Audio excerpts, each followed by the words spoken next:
Grand opening, grand closing. Okay, finally, on behalf of the jury, I am proud to announce the 6 nominees selected for outstanding creative and technical excellence. The nominees for Game of the Year at the Game Awards are Alan Wake 2, developed by Remedy Entertainment, Baldur's Gate 3 from Larian Studios, Marvel's Spider-Man 2 from Insomniac Games, Resident Evil 4 from Capcom, Super Mario Bros. Wonder from Nintendo, and The Legend of Zelda, Tears of the Kingdom from Nintendo. And there you have it. Those are your nominees for the Game Awards. A highly competitive year for sure, but who will come out on top? Well, you can help select the winners by voting now at thegameawards.com and on our Discord.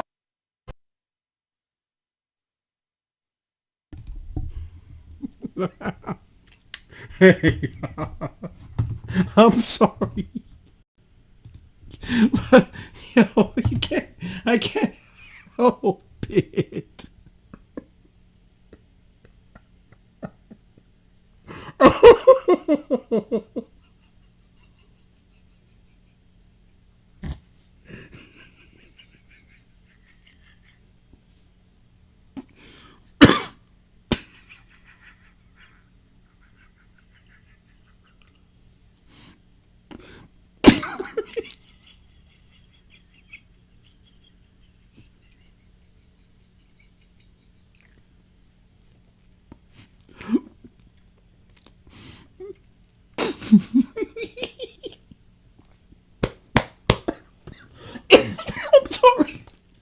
I'm sorry, dog. Oh my god, I love that video. But hey, I hope you checked out the podcast yesterday. But hey, back to the topic. And let me get to this topic. So NPDs came out, and man, this is it's just nothing but pain.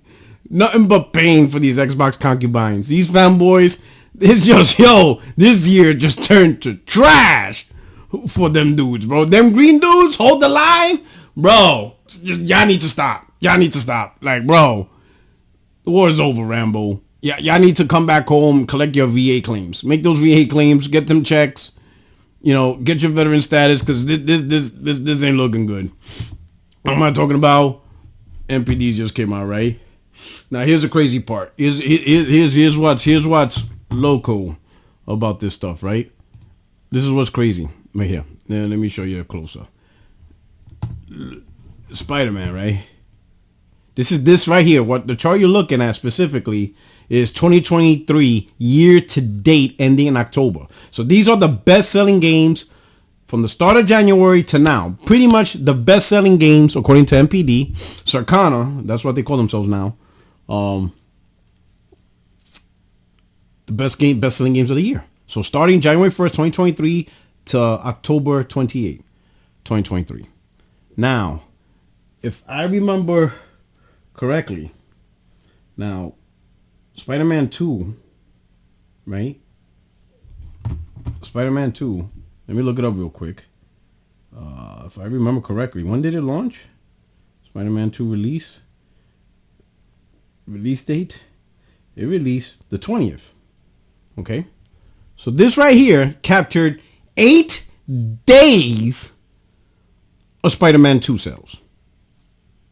8 days, right? Because if you can see up here, you see my little arrow, the little dot right here. Reported from January 1st, 2023 through October 28th, right? Right here. I even zoom it in for you, see? Boom. So 8 days of sell, and Spider-Man became the 4th best-selling game of the year with just 8 days of sale, right? There's only 3 games that sold better. Then you got Hogwarts Legacy, right? You got Hogwarts Legacy, which is incredible. I think if you've been watching me, at least if you start watching me, you know I'm a big fan. Not a big fan of Harry Potter, but I love the game. I absolutely love the game, right? Legend of Zelda Tears of the Kingdom, of course. Zelda sells. That IP is strong, and it just kept getting better and better. Sales game bigger. And Switch has been around since 2017. It's over 7 years old. In fact, it launched March of 2017, right? So it's 6 years old. It's over 6 years old, right? Next year, this March will be 7. And it has huge, incredible sales, right? Then you got Madden 24. This is North America, obviously. You know, in America, Sundays is for two things: God and football. And I think at this point, more people are watching football than going to church. So that lets you know. And then you got, and keep in mind though, this is cumulative sales of Madden. So Madden launched in August. So it's August, September, and now October, right? So it's 3 months, right? And it's a multiplat too. So it's not just PlayStation. This is multiplat. So Madden on PC since August sales, right? And now you got Spider-Man. Exclusive to PS5. Only 8 days on the market. So it could end up outselling Madden. You know, especially with the holidays coming. It could easily outsell Madden. I ain't gonna say easily, but don't be shocked. Don't be shocked if Spider-Man ends up being number 3. But then there's Call of Duty. I mean, that's the one, right? Anyway, but look what's crazy. Look at all the games Spider-Man exclusive just on PlayStation. Look at all the games it outsold in just 8 days or so. You got Diablo 4, which was a huge seller, right? Modern Warfare 2. Now the game came out last year, so obviously November, December is the biggest in 2022. But this is cumulative to Call of Duty Modern Warfare 2 sales from January all the way up until October. Star Wars Jedi Survivor came out this year, also multiplat. Mortal Kombat 1, also multiplat. And look it. What do we have here? We got Star Tile. Hey, Star Tile dropped to number 9. Now, listen, we all know logically, not to be a fanboy, right? Not to be a fanboy, right? Let me raise this thing up real quick. We know Game Pass holds it back from sales. We know this. And the fact that it's also not on PlayStation took a chunk of sales. Because you best believe if Starfield was on PlayStation, that would be a trash ton more sales, right? But whatever. The problem is you have fanboys that still believed Starfield was going to outsell Spider-Man because of 10 million players. That's what Microsoft hyped. 10 million players, 11 million players. Like, bro, and we try to tell them, like, you can't have it both ways, fanboy. You concubines, bro. You can't have it both ways. You can't hype Game Pass for accessibility to play these games at a low monthly cost, but then at the same time argue that no one's actually using Game Pass and they're gonna buy Starfield. 11 million players, majority of them bought it. Like which is it? Right? You have 30 million people on Game Pass. The majority is gonna use it. Because if you don't use it, then what's the point? If you're still gonna buy your games, what are we doing here? Like, come on now, right? You got Resident Evil 4 multiplat. MLB The Show is also multiplat. EA Sports, Deadline, Final Fantasy 16. Hey, Final Fantasy 16, listen. 14th best-selling game of the year. That's not bad. That's not bad. I mean, Final Fantasy 16 beat out, I said 14? Yeah, I meant 16. It beat out Street Fighter, beat out FIFA. Well, Elden Ring came out last year, right? Armored Core came out this year, though. Remnant and Dead Space. So it's not bad. Consider top 20, right? Got 3 PlayStation exclusives in the top 20. Pretty good. Pretty good. This upsetting Xbox fanboys. Like, bro, I don't know what to tell y'all. Listen, the reality is, we know what's upsetting y'all. Because you can't believe a game that's been out for 8 days already surpassed your game of the gen who also didn't get a nom. Like, come on, bro. Come on. If this doesn't tell you, you know what? It's not going to tell y'all. Eventually you'll come to the conclusion that Microsoft will make Xbox be a third-party publisher. And Xbox will be no different than EA, Ubisoft, Capcom, Tencent, blah, blah, blah. It is what it is, right? It is what it is, right? But there's something. But to the next topic. Look at this. Look at this. Come on, bro. Y'all really think Xbox not going third party? We got homeboy John Welfare asking Matt Piscatella, who works for Circana, formerly known as MPD. Can we get an update on PS5 and Xbox Series hardware sales compared to their last gen sales? last month before the holidays. And Matt says lifetime units, PS5 is up 9% at this point in time compared to where PS4 is at. So it's an increase over PS4. So whatever PS4s have sold at this point, right? Whatever that number is, you add an additional 9%. That's where PS5 is at. And that's incredible because unlike PS4, PS5 had to contend with COVID, which hurt production lines, silicon. We all saw that. The first 2 years, it was really hard to get a PS5, all that stuff. Sony couldn't manufacture enough. I mean, even into 2022, the manufacturing process and the logistics chain to really get PS5s out there, it was just challenging. It was difficult.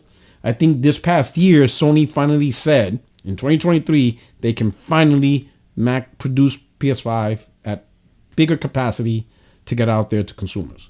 Right? And even with that, they're over 9%. Yeah, on the other hand, we got Xbox Series consoles. My bad. I apologize. We got to keep this G-rated. Negative 11% compared to the Xbox One, bro.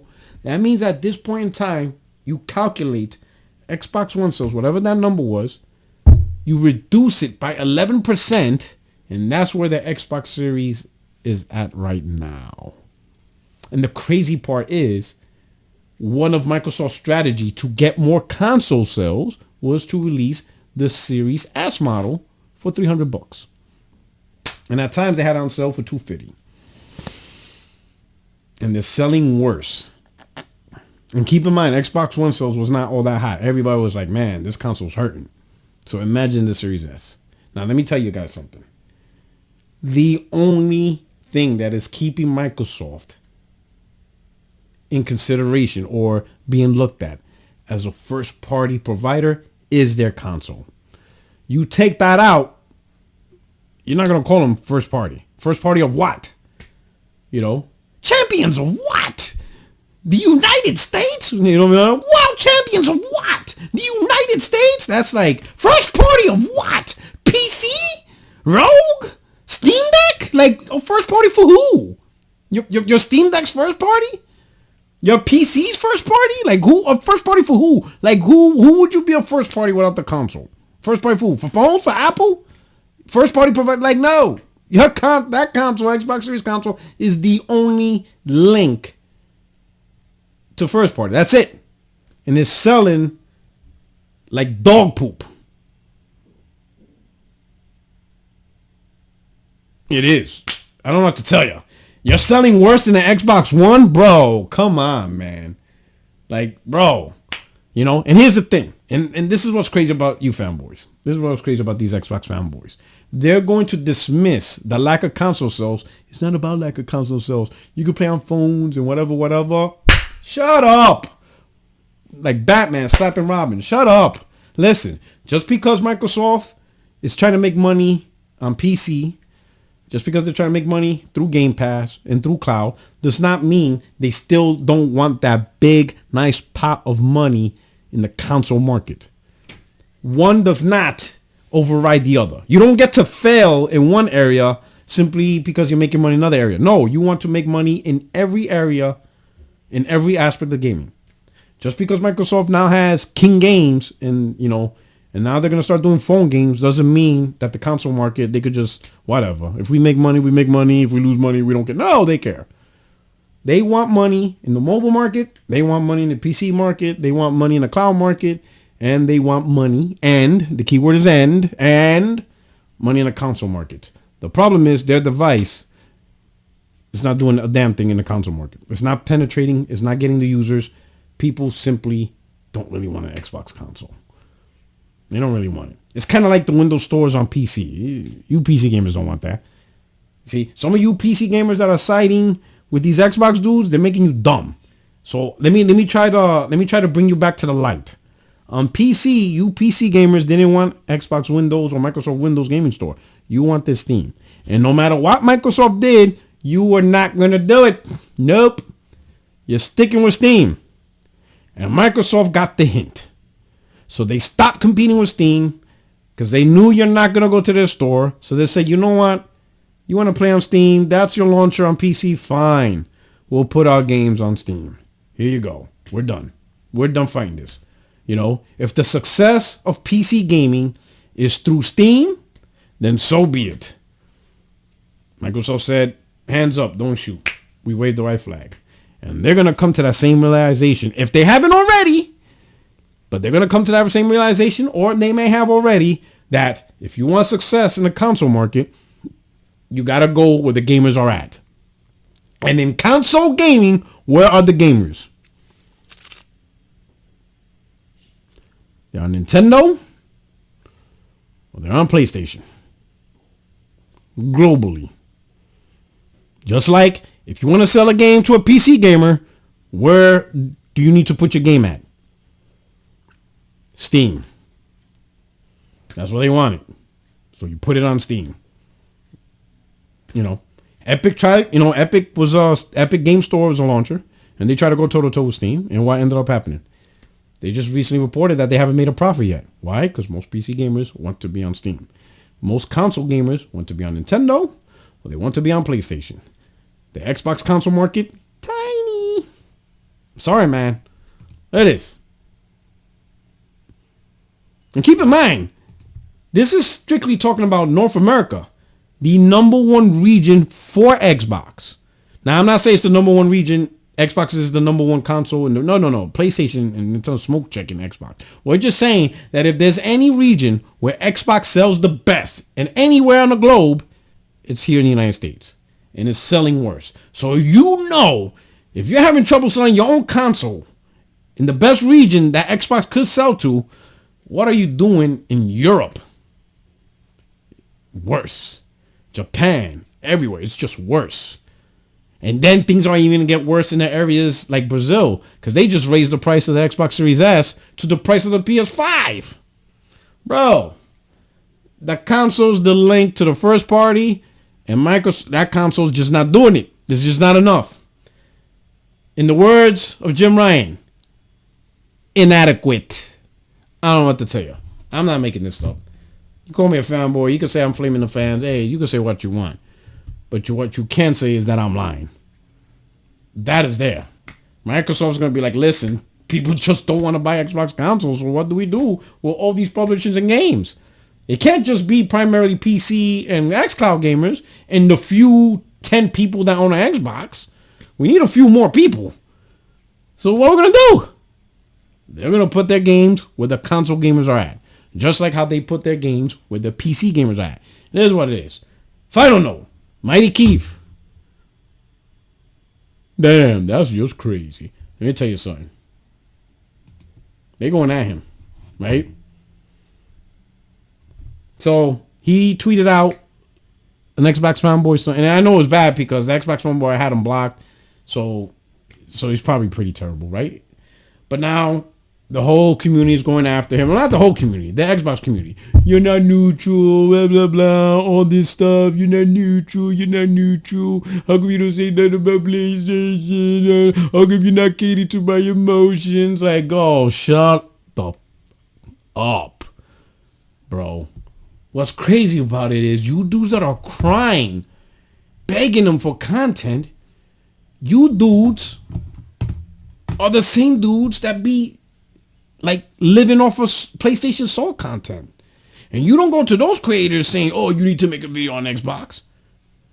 Those dudes probably make fun of PlayStation fanboys. It's not like you asking them, to be fair. You love it. Stop looking stupid, bro. Let me ask y'all something. Y'all damage control like, oh, but Mighty Keith is a big YouTuber. You know, the dudes that make Soul content, they're not as big as him. Okay. You see, you could pull that stupid lesson, that stupid damage control, whatever, on anybody but me. I'm the last person you could pull that stupid ass logic. Because I remember, was it last year, 2 years ago, the Act Man, even more subscribers than Mighty Keith. Mighty Keith has like what? 500,000? He's got 100,000 subscribers. Act Man has over 1 million. And he was dunking on PlayStation dudes because he was a big Halo fan. And none of y'all asked for parity. Y'all asked for parity? You Xbox fanboys be like, oh, you gotta dunk on Xbox, dude. Gotta keep it fair. Keep it neutral. You know? Keep it neutral. Don't show bias. Nah! Y'all enjoyed when he dunked on PS dudes. On PS fanboys. And y'all didn't ask for parity then. And he was a big YouTuber. Come on, bro. Y'all can't get over on me, bro. Come on. Thanos' finger snap you. Man, come on. You dudes. Y'all not good at this. Stop that trash. And for my friends, my family, and fellow gamers that watch my channel, don't let them get over you. Them dudes were more than happy seeing Ant-Man do videos dunking on PlayStation dudes, and they didn't pull this non-bias shit. So, shut the up. Ain't nobody trying to listen to y'all. Stop crying, alright? God, y'all guys a bunch of whiners, bro. Y'all love to... y'all the only dudes that want to get in the boxing ring, but you get pissed off when your opponent throw punches. Golly, y'all some sad dudes. Listen, stay out of this shit, man. Y'all some sorry-ass wussies, bro. Y'all a bunch of wussies, bro. This generation Xbox fanboys are the biggest crybaby wussies I have ever seen. Ever. In the history of console war. I've never seen, not even Nintendo dudes with this much of a wuss. You guys are wussies, bro. Always crying, always victim blaming. Like, man, y'all dudes are just, y'all need help. Just get, I don't know, man. Go see a therapist or some shit. This shit, bro, bunch of wussies. Anyway, it's your only friend YouTube Street, Puerto77. Should I do it again? I think I should do it again. Should I do it again? I don't know if I should do it again. Should I do it again? Oh, I'm going to do it again. Enjoy this. Okay, finally, on behalf of the jury, I am proud to announce the 6 nominees selected for outstanding creative and technical excellence. The nominees for Game of the Year at the Game Awards are Alan Wake 2, developed by Remedy Entertainment, Baldur's Gate 3 from Larian Studios, Marvel's Spider-Man 2 from Insomniac Games, Resident Evil 4 from Capcom, Super Mario Bros. Wonder from Nintendo, and The Legend of Zelda, Tears of the Kingdom from Nintendo.